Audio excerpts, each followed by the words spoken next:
Welcome back to my channel. నిష్పత్తి అంకగణితంలో నిష్పత్తి అనే టాపిక్కి సంబంధించి కొన్ని ప్రాబ్లమ్స్ అనేది ఈ వీడియోలో చేయడం జరుగుతుంది.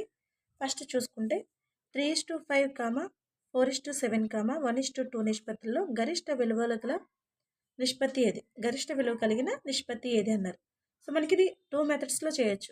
ఫస్ట్ 3:5, 4:7, 1:2 ఉన్నాయి కాబట్టి వీటిని A:B అంటే A/B కింద రాసుకుంటాం.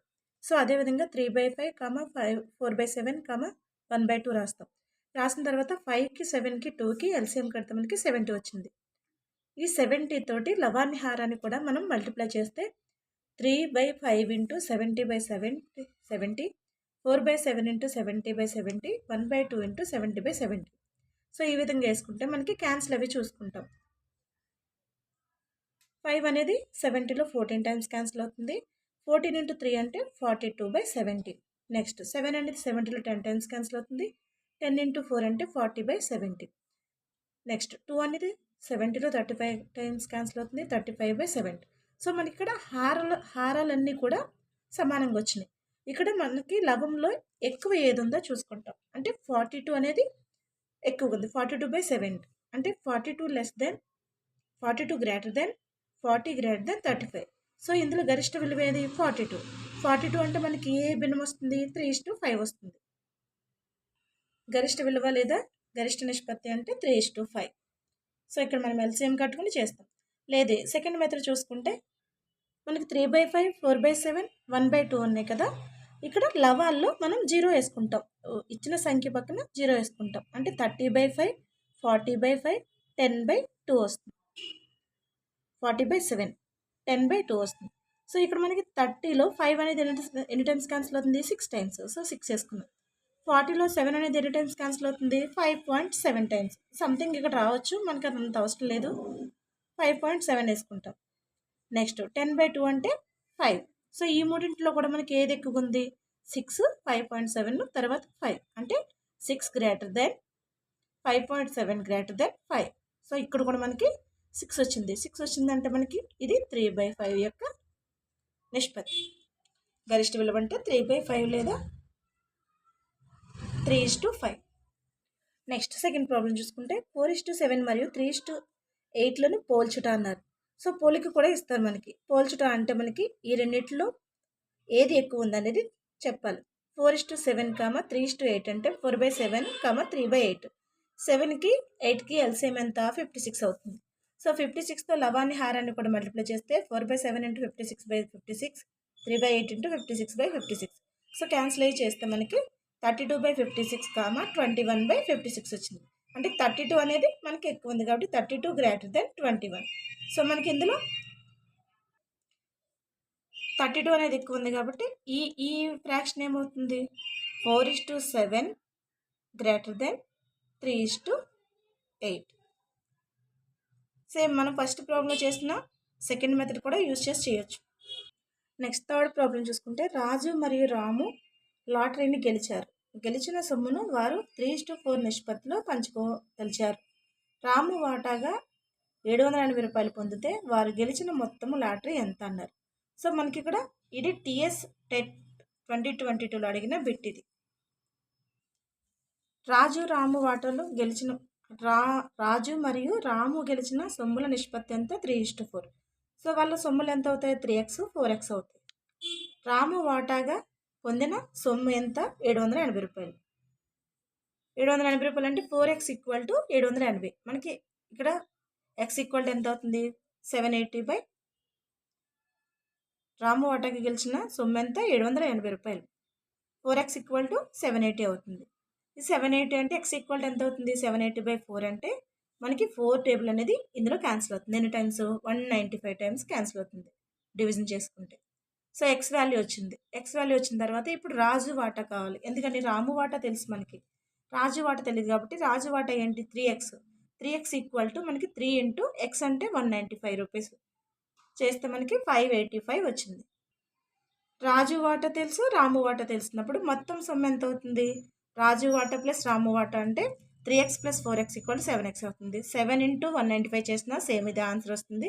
లేదు అంటే 585 + 780 యాడ్ చేస్తే మనకి 1365 రూపాయలు రాజు గెలిచిన మొత్తం సొమ్ము ఎంత? 1365 రూపాయలు. రాజు గెలిచిన మొత్తం సొమ్ము ఎంత? 1365 రూపాయలు. నెక్స్ట్ 4th 60 రూపాయలని కృతి మరియు కిరణ్ల మధ్య 1:2 నిష్పత్తిలో విభజించగా కిరణ్ వాటా ఎంత అన్నారు. సో మనకి 1:60 రూపీస్ని 1:2 నిష్పత్తిలో విభజించారు. సో ఇక్కడ మనకి ఎంత అవుతుంది? ఎక్స్ 2x అనుకుంటే x + 2x = 60 అవుతుంది. సో ఇదే మోడల్ ఫాలో అవ్వచ్చు, లేదనుకుంటే మనకి ఇక్కడ కూడా చేసుకోవచ్చు. 3x = ఎంత అవుతుంది? 60. x = 20 వచ్చింది. x = 20 వచ్చిందంటే 20, ఇది 20 అవుతుంది. 2x అంటే 2 × 20 అంటే 40. సో మనకి 20, 40. ఇక్కడ ఏమడుగుతున్నారు? విభజించగా కిరణ్ వాటా ఎంత అంటే మనకి ఇక్కడ వచ్చేస్తుంది 40 అని. లేదు, కిరణ్ వాటా అడిగారు కాబట్టి మనం 2/1 + 2 అంటే ఇది 1:2ని యాడ్ చేస్తాం. 1 + 2 చేస్తే మొత్తం రూపాయలు అంటే 2/1 + 2 × 60 చేస్తాం. 2/3 × 60 చేస్తే మనకి 2 × 20 అంటే 40 రూపీస్. ఈ మోడల్ అయినా మనం చేయొచ్చు, లేదా ఈ మోడల్ అయినా చేయొచ్చు. సో ఫస్ట్ మనం 60 రూపీస్ని 1:2లో 2 నిష్పత్తిలో విభజిస్తాం. 1:2 అంటే మనకి ఇది x అవుతుంది, ఇది 2x అవుతుంది. సో మొత్తం ఎంత? ఈ రెండింటిని యాడ్ చేస్తే మనకి x + 2x = 60 అవుతుంది. x + 2x అంటే 3x = 60, x = 20 వచ్చింది. x = 20 వచ్చింది కాబట్టి రాము వాటా ఎంత? 2x =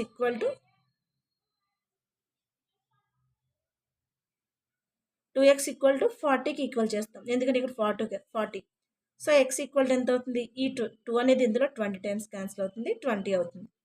x వాటా 20 అంటే రాము వాటా 2x కాబట్టి 2x = 40 వస్తుంది.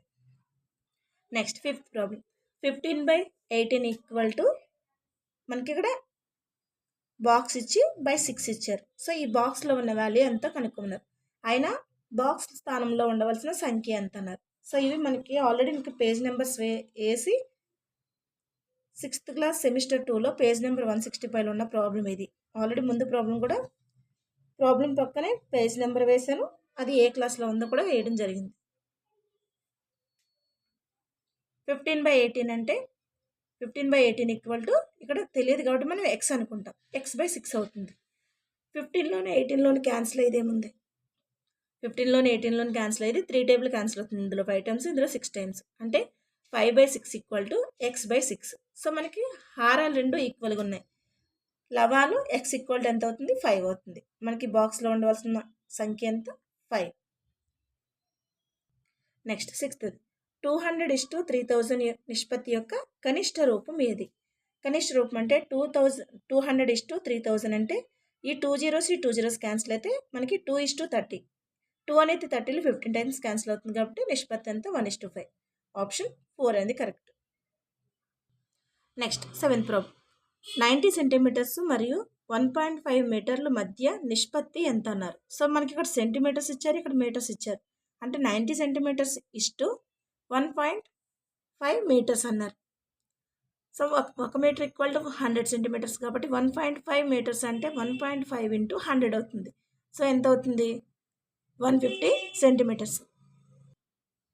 అప్పుడు 90:150 సెంటీమీటర్స్లోకి మార్చుకున్నాం కాబట్టి ఈ 0 0 క్యాన్సిల్ అవుతే 9లోని 15లోని క్యాన్సిల్ అయ్యేది 3 టేబుల్. 3 3 = 9, 5 3 = 15. 3:5 ఇది నిష్పత్తి. Thank you. ఈ వీడియో కనుక మీకు నచ్చితే లైక్ చేసి సబ్స్క్రైబ్ చేయండి, వీలైతే షేర్ చేయండి.